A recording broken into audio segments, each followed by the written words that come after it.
The day was bright, and the sun shone high in the sky, casting long shadows over the grand courtyard of the historic monument.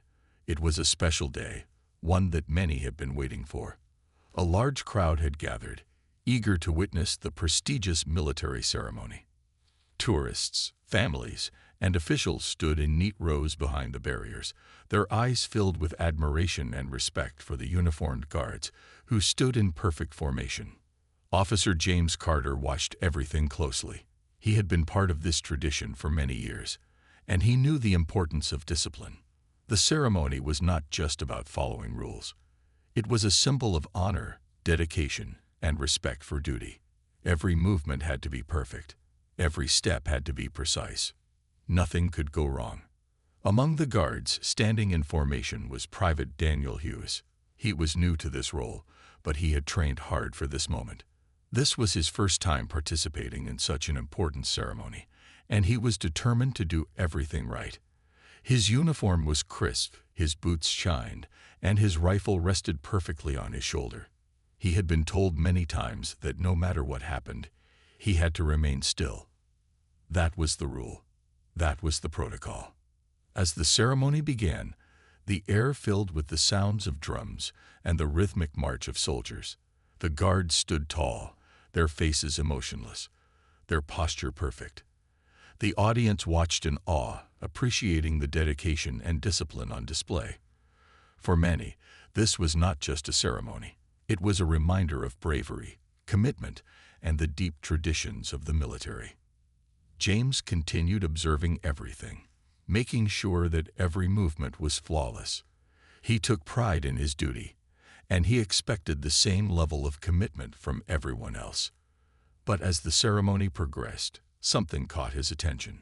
He noticed a slight movement, a tiny sway in one of the guards' posture. His sharp eyes immediately focused on the young Private Daniel Hughes. Daniel was feeling strange. The heat was strong, and he had been standing still for a long time.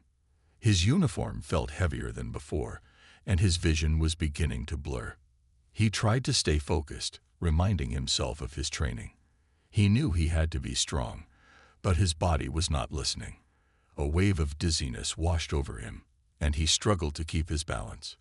James narrowed his eyes. He had seen this before. He knew what was happening. The young soldier was struggling. His breathing seemed uneven, and his grip on the rifle was loosening. James clenched his jaw. He hoped the boy would pull through.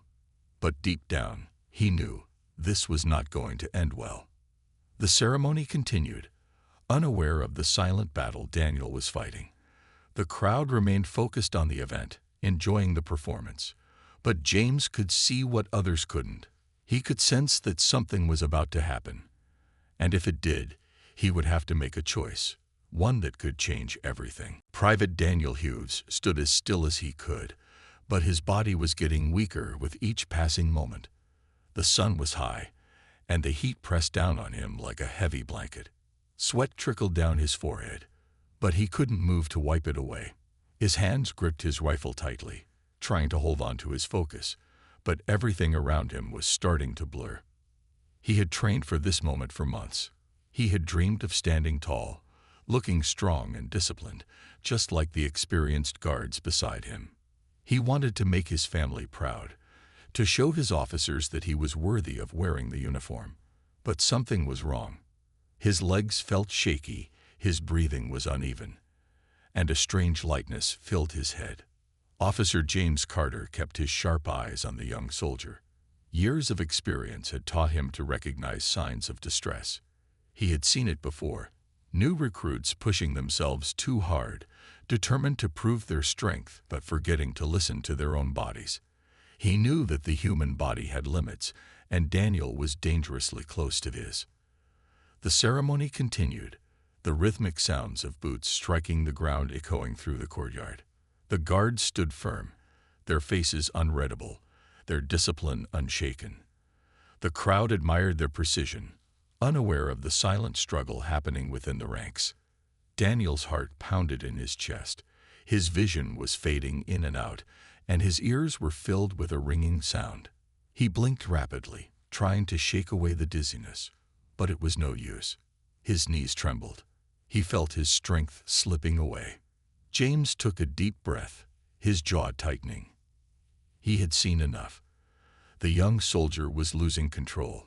He wasn't just struggling. He was about to fall. But protocol was clear.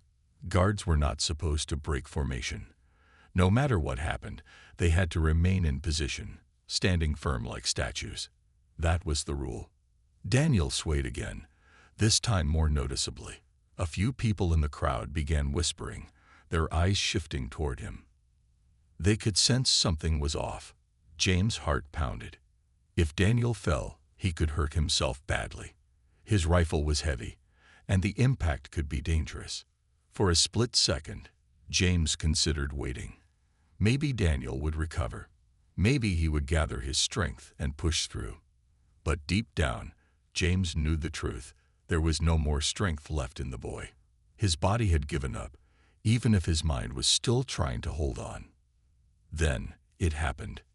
Daniel's legs buckled beneath him. His rifle tilted forward, slipping from his grip.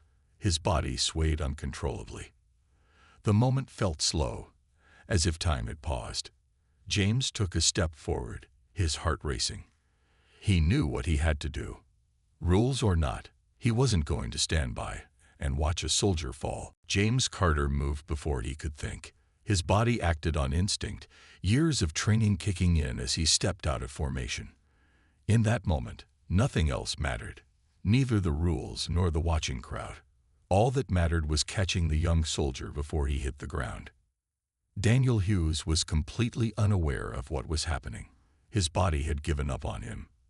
His vision had gone dark, and the sounds around him faded into a distant hum. His knees collapsed, and he felt himself falling forward, but he had no strength left to stop it. The crowd gasped.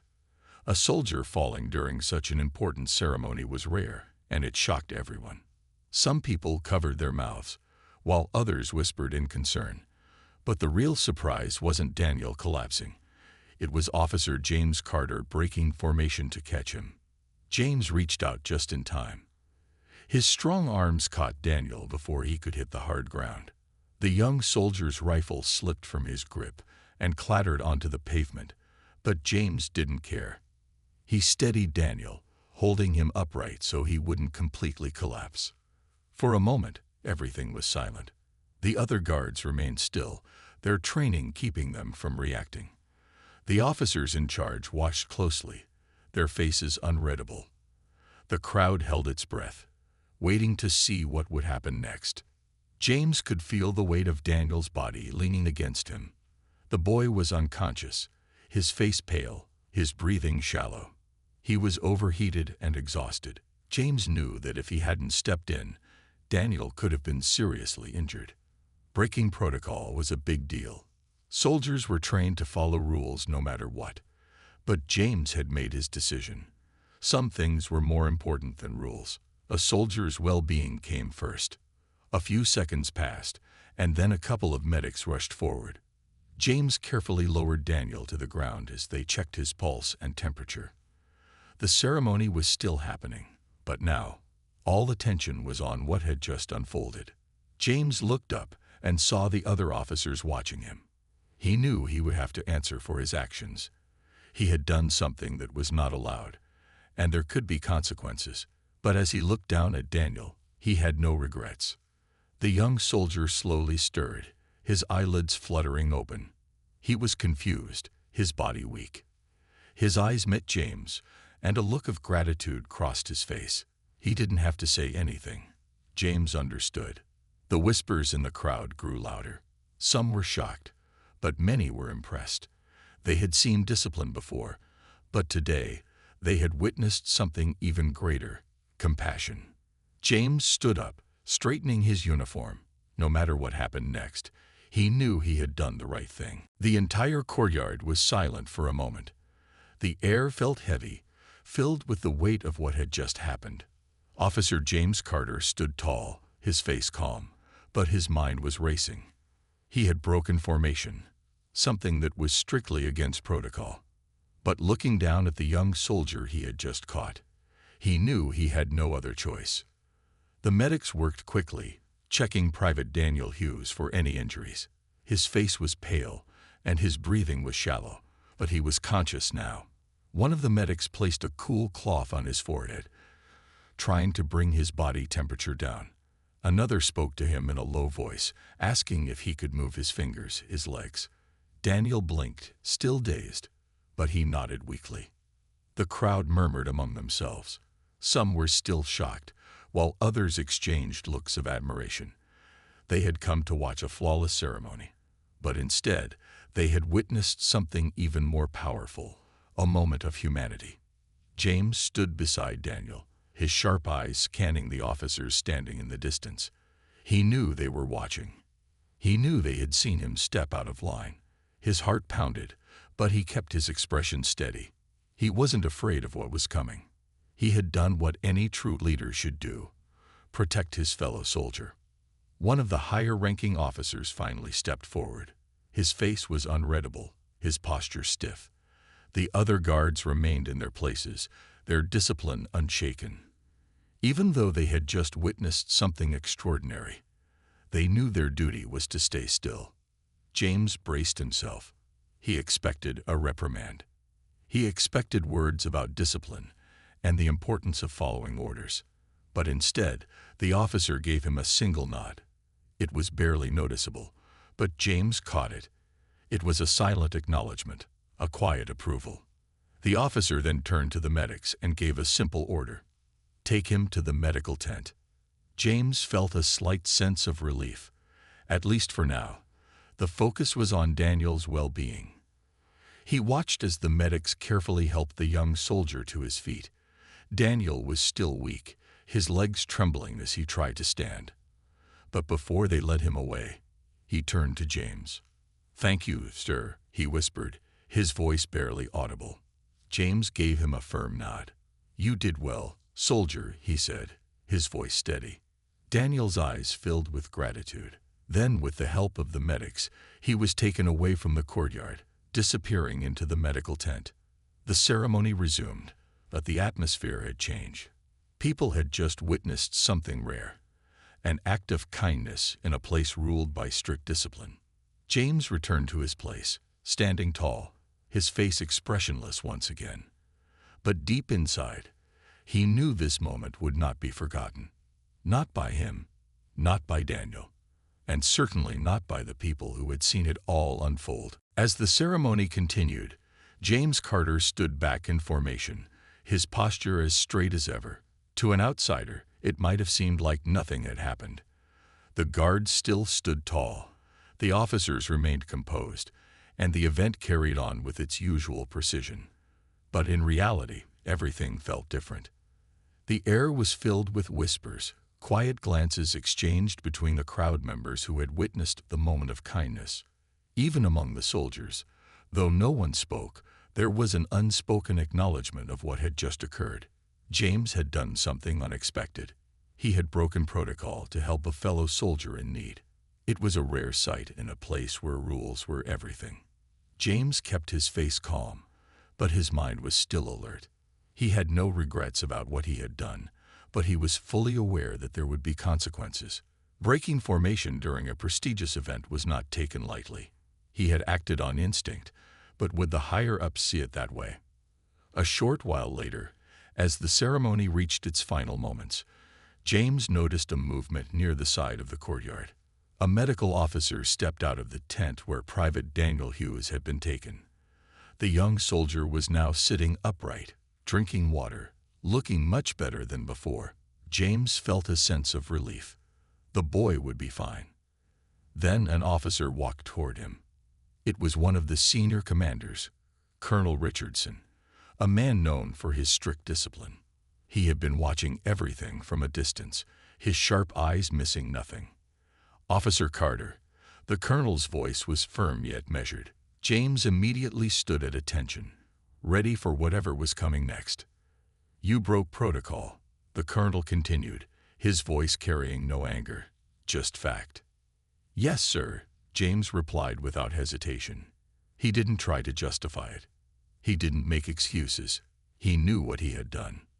There was a pause. The other soldiers remained silent, waiting to see what would happen. Even the crowd sensed that something important was unfolding. Then, to James' surprise, the colonel's expression softened just slightly. "And you saved a soldier," he added. James stayed silent, unsure how to respond. "You put duty above rules," the colonel said after a moment. "That is not something we encourage, but it is something we respect." James felt a weight lift from his shoulders. He had been prepared for a reprimand, maybe even punishment, but instead he had been met with understanding. "Private Hughes will be fine," the colonel continued. "You did well today, Carter. But next time, let's hope our soldiers take better care of themselves before it comes to this." "Understood, sir," James replied with a slight nod. With that, the colonel walked away, leaving James to reflect on what had just happened. For the first time since the ceremony began, he allowed himself a small, satisfied breath. He had done the right thing. And even in a place ruled by discipline, sometimes doing the right thing was the most honorable act of all. After the ceremony ended, the soldiers slowly marched back to their respective stations. The crowd began to disperse, but the murmurs of what had happened still lingered in the air. Some people were still discussing it. Others were quietly reflecting on the rare moment they had just witnessed. Officer James Carter, however, remained focused. Even though Colonel Richardson had acknowledged his actions, James knew the conversation wasn't over yet. Breaking protocol, even for a good reason, was still something that had to be addressed. As James stood near the barracks, he saw Private Daniel Hughes sitting on a bench outside the medical tent. The young soldier looked much better now. His color had returned, and he was sipping on a bottle of water. When he noticed James approaching, he immediately stood up, though his legs were still a little unsteady. "Sir," Daniel said, standing as straight as he could. James waved a hand. "At ease, soldier," he said in a firm yet calm voice. Daniel hesitated for a moment before relaxing slightly. He looked down, as if embarrassed. "I'm sorry, sir," he said. "I should have been stronger. I shouldn't have let myself get weak." James studied him for a moment before shaking his head. "That's not how it works," he said. "Discipline is important, but knowing your limits is just as important. A good soldier doesn't push himself until he collapses. A good soldier knows when to step back and recover." Daniel looked up, surprised. He had expected a lecture, maybe even disappointment. Instead, James was offering him wisdom. "I wasn't trying to break the rules," James continued, his voice steady. "But I wasn't going to let you hit the ground either. There's a difference between discipline and blind obedience. And today, the right thing to do was to step in." Daniel swallowed hard, his expression full of gratitude. "Thank you, sir," he said. "If you hadn't caught me." He didn't finish the sentence, but James knew what he meant. The fall could have been bad. "Just take care of yourself," James said. "You'll get more chances to prove yourself, Hughes. One fainting spell doesn't define you as a soldier." Daniel nodded, his shoulders squaring with new determination. He wouldn't let this moment break his confidence. Instead, he would learn from it. Before James could say anything else, another officer approached. It was Lieutenant Briggs, a strict but fair leader. "Carter, the colonel wants a full report on what happened," he said. His tone wasn't harsh, but it was clear that protocol still had to be followed. James nodded. "Understood, sir." As he turned to leave, Daniel spoke up. "Sir, I won't forget this." James gave him a slight nod before walking away. He knew this was only a small moment in his career, but for Daniel, it was a lesson that would stay with him forever. And maybe, just maybe, it would change how others saw the balance between discipline and humanity. James Carter walked toward the main office, where he knew he would have to give his report. His boots hit the ground in a steady rhythm, his face calm and unreadable. He had been in situations like this before, where actions had to be explained, where decisions had to be justified. But this time was different. He had broken protocol not out of carelessness, but out of necessity. As he entered the office, Colonel Richardson sat behind his desk, looking over some documents. The room was quiet, filled only with the faint sounds of pens scratching paper and the distant voices of officers discussing routine matters. James stood at attention, waiting for the colonel to acknowledge him. After a moment, Richardson set his papers aside and looked up. His expression was unreadable, but his eyes held a certain sharpness. "Officer Carter," he said, "take a seat." James obeyed, sitting upright, his hands resting on his knees. He didn't show any nervousness. Years of discipline had taught him how to remain steady even in situations like this. The colonel folded his hands on the desk. "You know why you're here," he said simply. "Yes, sir," James replied. "I stepped out of formation during the ceremony." There was a pause before Richardson leaned slightly forward. "Why?" he asked. James took a breath. He had already thought about this, and his answer was clear. "Private Hughes was about to collapse," he said. "If I hadn't acted, he could have been seriously injured. I assessed the situation and made a decision based on what was best for the soldier's safety." Richardson studied him for a moment, then nodded slowly. "And do you understand why this is a concern?" James nodded. "Yes, sir. Discipline is the foundation of our unit. Breaking protocol can set a precedent. If every soldier acted on their own judgment, it could disrupt order."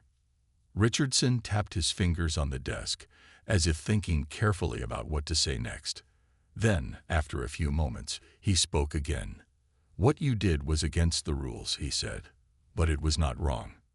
James blinked but remained silent, waiting for the colonel to continue. "We train our soldiers to be disciplined, to follow orders without hesitation," Richardson went on. "But we also train them to be leaders. A good leader knows when to follow the rules and when to act outside of them for the greater good." James listened carefully, his posture still straight. "You acted with good judgment," the colonel said, "and because of that, a young soldier is safe. That is something I can respect." There was another pause before Richardson leaned back in his chair. "There won't be any formal punishment," he said finally, "but let this be a lesson to you. Balance is key. Discipline and duty must always go hand in hand with responsibility." James nodded firmly. "Understood, sir." Richardson gave him one last look before picking up his papers again. "Dismissed," he said. James stood, saluted, and walked out of the office. He had followed his heart, and in the end, it had been the right choice. James Carter stepped out of the office, his mind calm but thoughtful. The conversation with Colonel Richardson had gone better than he had expected. There had been no punishment, no harsh words, just a lesson on leadership and responsibility. It was a reminder that rules were important, but so was knowing when to act beyond them for the right reasons. As he walked back toward the barracks, the afternoon sun cast long shadows across the courtyard. The air was cooler now, and most of the soldiers had returned to their routines. Training sessions continued, boots thudding against the ground as drills took place. Life in the unit moved forward, as it always did. James glanced toward the medical tent and saw Private Daniel Hughes stepping out. The young soldier looked much stronger now, his face no longer pale. He still moved carefully, but it was clear he was recovering well. When he saw James, he quickly stood at attention. "Sir," Daniel said, his voice filled with respect. James stopped in front of him and gave a small nod. "How are you feeling?" "Much better, sir," Daniel replied. "The medic said I just needed rest and more hydration. I'll be back to duty soon." James studied him for a moment before speaking. "Good," he said, "but remember what I told you. Strength isn't just about pushing forward. It's also about knowing your limits. Take care of yourself, Hughes." Daniel nodded seriously. "I will, sir." There was a brief pause before the young soldier added, "I won't forget what you did for me." James gave him a steady look. "Just pass it on," he said simply. "If you ever see a fellow soldier struggling, help them. That's how we take care of each other." Daniel's eyes shone with determination. "Yes, sir." Just then, A few other soldiers walked by, their gazes filled with quiet respect as they glanced at James. He could tell that what had happened during the ceremony had left an impact. Soldiers didn't often break formation, but today they had seen something different: compassion in action. As James turned to leave, Lieutenant Briggs approached. "Carter," he said, falling into step beside him. "Looks like your little act of defiance didn't end too badly." James smirked slightly. "Seems that way, sir." Briggs gave him a knowing look. "You made an impression today," he said, "not just on the officers, but on the younger soldiers too. That kind of thing doesn't get forgotten." James nodded but didn't say much. He didn't do it for recognition. He did it because it was the right thing to do. As the day came to an end, James stood near the training field, watching the sunset paint the sky in shades of orange and gold. The events of the day would soon become another story in the history of the unit, but for those who had witnessed it, the lesson would remain. Discipline mattered. Rules mattered. But above all, looking out for each other was what truly made them strong.